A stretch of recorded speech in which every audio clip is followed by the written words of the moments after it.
नमस्कार दर्शक बंधु आपण मानंकु स्वागत। आज एक नूतन भिडियो रे बंधुगण आज आमे आपणंकु जणैबु सकाळु सकाळु घरर मुख्य द्वार खोलिबा पूर्वरु करि दियंतु एही गोटिए काम। रोडपतिरु आपण बनिजिबे कोटिपति। वास्तुशास्त्र अनुसार घरर मुख्य द्वारर कबाट सबुठारु स्वतंत्र एवं महत्वपूर्ण होइथाए। तेणु एही कबाट सबुबेले बड़ एवं दुई पार्श्व थिबा कबाट रहिबा आवश्यक। कारण मुख्य द्वार देई माँ लक्ष्मी सर्वदा घर मध्यकु प्रवेश करती। घरर महिला माने सकाळु उठी एही मुख्य द्वार रे कबाट खोलिबा मात्रे किछि विशेष काम करिबा उचित, जहा द्वारा माता लक्ष्मी प्रसन्न हुअंती एवं घरर वास्तु मध्य सबुबेले ठीक रहे। तेबे आजिर एही भिडियो रे आमे सेही सबु काम विषय रे कहिबु। प्रथमत सकाळु उठिबा मात्रे घरर महिला माने घरर मुख्य द्वारर दुई पार्श्व रे अल्प अल्प जल ढालिबा उचित। गंगा जल हेले ताहा अधिक उत्तम, नचेत आपण पूजा करुथिबा नोटारे साधारण जल राति रे सोइबा समय रे रखि दियंतु एवं सकाळे मुख्य द्वारर दुई पार्श्व रे ढाली दियंतु। एहा द्वारा घरर सुख समृद्धि वृद्धि पाइब एवं आर्थिक परिस्थिति मध्य सुधुरी जीव। द्वितीय रे शनिवार एवं रविवार सकाळु उठिबा परे घरर बारंडारे किंबा सामनारे एक बाल्टी किंबा गोटिए मग पानी ढाली झाड़ू करंतु। एहा द्वारा जदि आपणक उपरे केहु खराब शक्ति प्रवेश करने चाहूथिब तेबे ताहा ओलटा सेही व्यक्ति पाखकु चली जीव। तृतीय रे घर पोछिबा समय रे पानी रे अल्प लुण मिसाई पोछा मारिबा द्वारा घरर वास्तु दोष दूर होइथाए। किंतु मने रखंतु गुरुवार दिन पोछा केबे भी मारिबे नाही, नचेत पानी रे लुण सहित अल्प हळदी मिसाई मध्य पोछा मारि पारिबे। एहा द्वारा बृहस्पति मजबूत हेबा सहित माता लक्ष्मींकर आगमन मध्य होइथाए। चतुर्थ रे घरर मुख्य द्वार रे सोमवार दिन आंबपत्रर बंधन बार लगे दियंतु। एहा द्वारा घरर वास्तु दोष दूर होइथाए। एहाकु प्रत्येक सोमवार बदलाई देबे।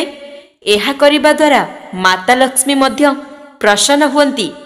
एहा व्यतीत गुरुवार दिन अशोक पत्रर बंधन बार लगाइबा द्वारा आर्थिक समस्या रहे नाही। सोमवार दिन आंबपत्र रे बंधन बार लगाइले स्वास्थ्य समस्या हुए नाही। पंचम रे घरर मुख्य द्वार रे श्री गणेशंकर मूर्ति लगांतु। किंतु मने रखंतु जेपरि गणेशंक मुह घरर भीतर पटकु रहिबो। कारण गणेशंक पिठी रे दारिद्रतार बास होइथाए। तेणु घरर मुख्य द्वारर भीतर पटे ठीक उपरकु गणेशंक मूर्ति निश्चय लगांतु। षष्ठ रे घरे एणे तेणे देवादेवींक फोटो टांगिबा उचित नुहे, बरं एक स्वतंत्र पूजा घर तैयारी करी सेठारे सेही देवादेवींक मूर्ति एवं फोटो स्थापन करिबा उचित। एहा व्यतीत घरे झरणा थिबा फोटो टांगंतु नाही, नचेत टंका मध्य झरणा भली बोही चली जीव। सप्तम रे मुख्य द्वारर दुई पार्श्वरे स्वस्तिक चिन्ह तैयारी करंतु। आपण सोरिष तेल रे किंबा घियो रे सिंदूर मिसाई एक चिन्ह आंकी पारिबे। एहा परे चाउल गुंड रे हळदी मिसाई मुख्य द्वारर मझी मझिरे ओम लेखंतु। एहा करिबा द्वारा आपणक घरकु नकारात्मक शक्ति प्रवेश करि पारिबो नाही। अष्टम रे घरर मुख्य द्वार पाखरे स्थान थिले तुलसी गछ लगाई दियंतु। एपरि करिबा द्वारा परिवार रे सुख समृद्धि रहिबो एवं स्वास्थ्य हानि मध्य हेबो नाही। घरर मुख्य द्वार को सर्वदा ही परिष्कार रखंतु।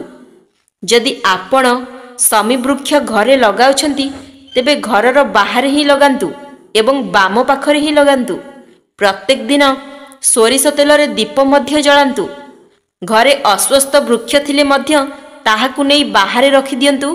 कारण एहा घर मध्य रे रहिबा अशुभ होइथाए। विशेष करी पूर्व दिगरे एही गछकु लगांतु नाही। बंधुगण, मनुष्यर जीवन सहित वास्तुशास्त्र प्रत्यक्ष ଏବଂ ପରୋକ୍ଷ ଭାବରେ ଜଡ଼ିତ ଥାଏ।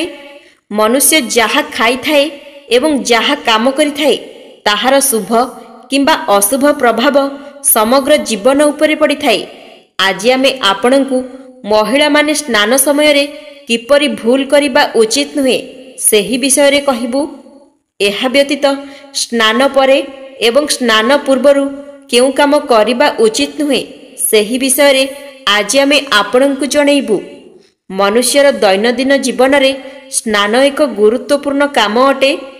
ବିନା ସ୍ନାନରେ କୌଣସି କାମ କରିବା ଉଚିତ ହୋଇନଥାଏ। ଅନେକ ଲୋକ ସ୍ନାନ କରିବା ସମୟରେ କିଛି ଭୁଲ କରିଥାନ୍ତି, ଯାହାଦ୍ୱାରା ଘରକୁ ସମସ୍ୟା ଆସିଥାଏ ଏବଂ ଭୟଙ୍କର ରୋଗର ସାମ୍ନା କରିବାକୁ ମଧ୍ୟ ପଡ଼ିଥାଏ। ତେଣୁ ଚାଲନ୍ତୁ ଜାଣିବା। ପ୍ରଥମରେ ମହିଳାମାନେ ସକାଳୁ ଶୀଘ୍ର ଉଠି ସ୍ନାନ କରି ରୋଷେଇ ଘରକୁ ଯିବା ଉଚିତ, କାରଣ ସକାଳ ମୁହୂର୍ତ୍ତ ଦେବାଦେବୀଙ୍କ ଉପସ୍ଥିତିର ମୁହୂର୍ତ୍ତ ଅଟେ। ଏହା ବ୍ୟତୀତ ରୋଷେଇ ଘରକୁ ପବିତ୍ର ଏବଂ ଶୁଦ୍ଧ ହୋଇ ପ୍ରବେଶ କରିବା ଉଚିତ, ନଚେତ୍ ମାତା ଲକ୍ଷ୍ମୀ କ୍ରୋଧିତ ହୁଅନ୍ତି ଏବଂ ଘରକୁ ଦାରିଦ୍ର୍ୟତା ଆସିଥାଏ। ଏହା ବ୍ୟତୀତ ଜଲ୍ଦି ସ୍ନାନ କଲେ ମନରେ ନକାରାତ୍ମକ ବିଚାର ଆସେ ନାହିଁ ଏବଂ ଫୁର୍ତ୍ତି ବଜାୟ ରହିବା ସହିତ ସ୍ୱାସ୍ଥ୍ୟ ମଧ୍ୟ ଭଲ ରହେ।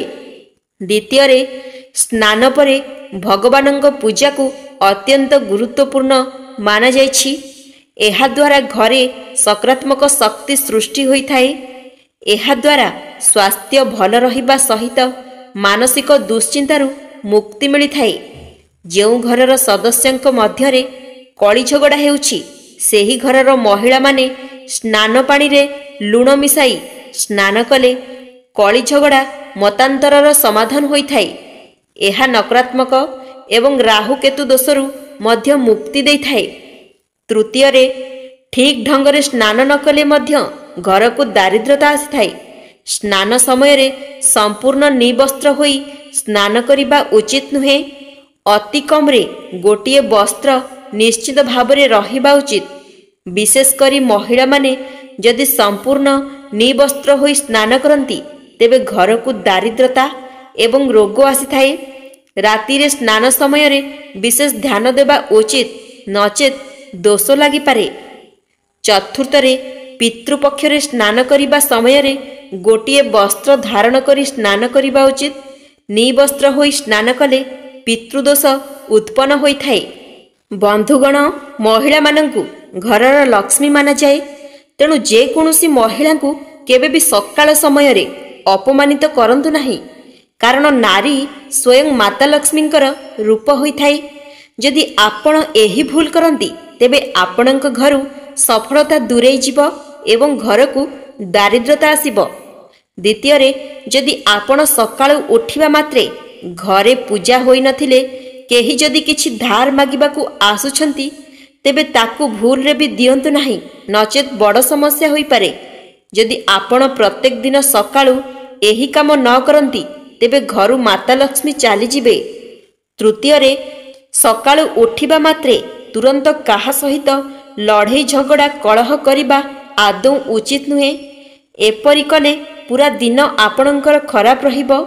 ଏହି କାରଣରୁ କାମରେ ମଧ୍ୟ ସଫଳତା ମିଳେ ନାହିଁ। ଚତୁର୍ଥରେ, ସକାଳ ସମୟରେ କେବେ ବି ମିଛ କହିବା ଉଚିତ ନୁହେଁ। ଯଦି ଏଭଳି କେହି ବ୍ୟକ୍ତି କରନ୍ତି ତେବେ ଏହା ବଡ଼ ପାପ ହୋଇଥାଏ। ଛୋଟ ପିଲା ଏବଂ ଗୁରୁଜନମାନଙ୍କ ସାମ୍ନାରେ କେବେ ମିଛ କୁହନ୍ତୁ ନାହିଁ। ପଞ୍ଚମରେ, ପ୍ରାୟତଃ ଲୋକଙ୍କ ଘରେ କ୍ଷୀର ଛିଡ଼ିବା ଘଟଣା ଘଟିଥାଏ, କିନ୍ତୁ ତାହା ଅଶୁଭ ପ୍ରମାଣିତ ହେବାର ଏକ ସଠିକ୍ ସମୟ ରହିଛି। ଯଦି ପ୍ରତ୍ୟେକ ଦିନ ଘରେ ସକାଳୁ ସକାଳୁ କ୍ଷୀର ଛିଡ଼ୁଛି ତେବେ ଏହା ଅଶୁଭ ହୋଇଥାଏ। ଏହା ଦାରିଦ୍ର୍ୟତା ଆସିବାର ସଂକେତ ଅଟେ। ଷଷ୍ଠରେ, ସକାଳୁ ଉଠିବା ମାତ୍ରେ ପୂଜାପାଠ ନ କରିବା କିମ୍ବା ବିଳମ୍ବରେ ବିଛଣା ଛାଡ଼ିବା ଭଳି କାମ କଲେ ଘରକୁ ଦାରିଦ୍ର୍ୟତା ଆସିଥାଏ। ତେଣୁ ଶୀଘ୍ର ଉଠିବାର ଅଭ୍ୟାସ କରିନିଅନ୍ତୁ। ଯେଉଁ ଘରର ଲୋକେ ସକାଳୁ ଶୀଘ୍ର ଉଠନ୍ତି ସେହି ଘରେ ମାତା ଲକ୍ଷ୍ମୀ ବାସ କରନ୍ତି। ସକାଳ ସମୟରେ କେହି ବି କୌଣସି ପ୍ରକାରର ଭୁଲ କାମ କିମ୍ବା ଖରାପ ସମ୍ବନ୍ଧ ମଧ୍ୟ ବନାଇବା ଉଚିତ ନୁହେଁ। ସକାଳୁ ସକାଳୁ ମଦ, ଗୁଟଖା ଏବଂ ତାମସିକ ଭୋଜନ ଦ୍ୱାରା ଦିନର ଆରମ୍ଭ କରନ୍ତି ତେବେ ଘରକୁ ଦାରିଦ୍ର୍ୟତା ଆସିବା ନିଶ୍ଚିତ ଅଟେ। ରବିବାର ଅମାବାସ୍ୟା କିମ୍ବା ପୂର୍ଣ୍ଣିମାରେ କେବେ ବି ତୁଳସୀ ପତ୍ର ଛିଣ୍ଡାଇବା ଉଚିତ ନୁହେଁ। ପୁଣି ଏହି ଦିନମାନଙ୍କରେ ଯଦି ଆପଣ ସକାଳ ସମୟରେ ଏହି କାମ କରୁଛନ୍ତି ତେବେ ଆପଣଙ୍କ ଜୀବନରେ ନକାରାତ୍ମକତା ସୃଷ୍ଟି ହେବ